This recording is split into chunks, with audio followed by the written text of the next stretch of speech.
Secret organizations, government conspiracies, forest cultists in deer masks, UFOs and ghosts, an ancient deity and a virus from secret laboratories.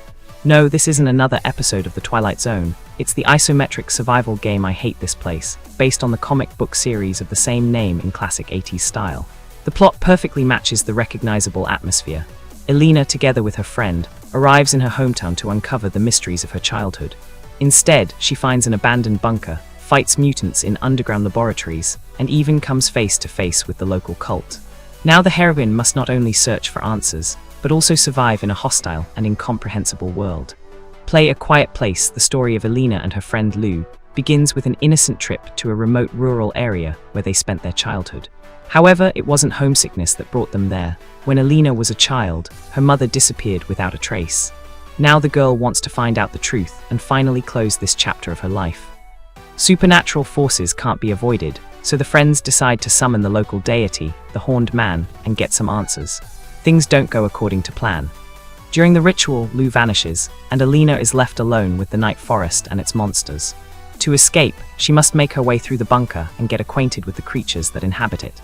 The mutants are blind but have excellent hearing, so the heroine has to avoid stepping on broken glass and throw cans to distract her pursuers.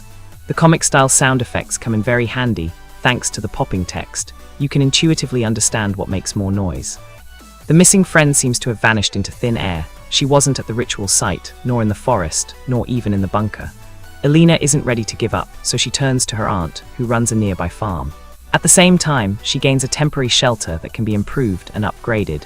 You can build workstations from blueprints and craft resources, so you're not just hiding from monsters, but also fighting back.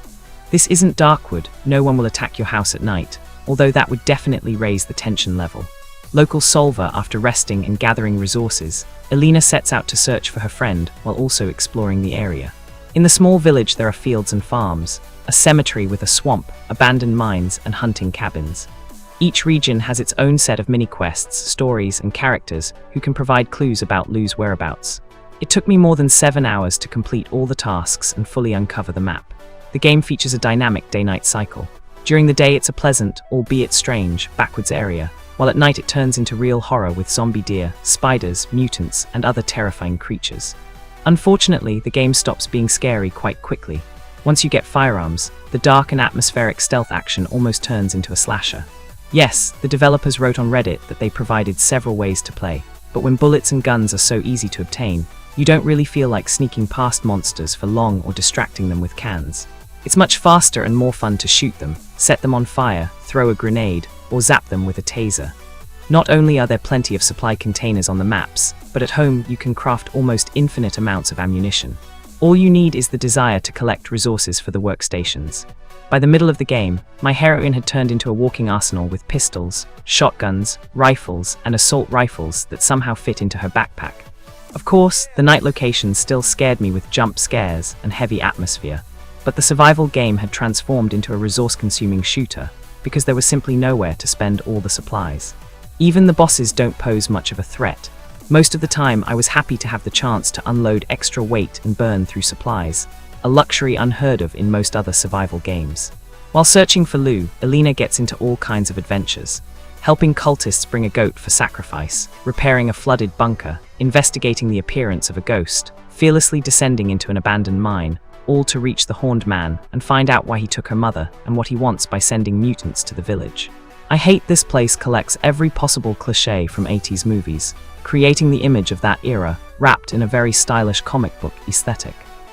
There's a killer car straight out of Stephen King, a UFO that abducts goats right from under people's noses, disgusting tentacles from John Carpenter's The Thing, knife-wielding maniacs, a cursed hotel, a ghost train, forest deity cults, secret laboratories, and vengeful spirits. At the same time, it's a very weak stealth action game that, due to broken balance, quickly turns into a shooter and mercilessly tries to devour all that thick atmosphere. It tries and fails.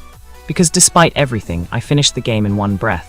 I cleared the map, completed all side quests, read every note and reached the ending, completely hooked by the plot twists. Pros. The game perfectly captures the spirit of the 80s, pleasant comic book style. The day-night cycle strongly affects the atmosphere. The forest after sunset is both terrifying and mesmerizing. There are very few jump scares, but each one caught me off guard. Minuses: lack of balance or at least difficulty modes. The game stops being scary too quickly and turns from stealth action into a shooter.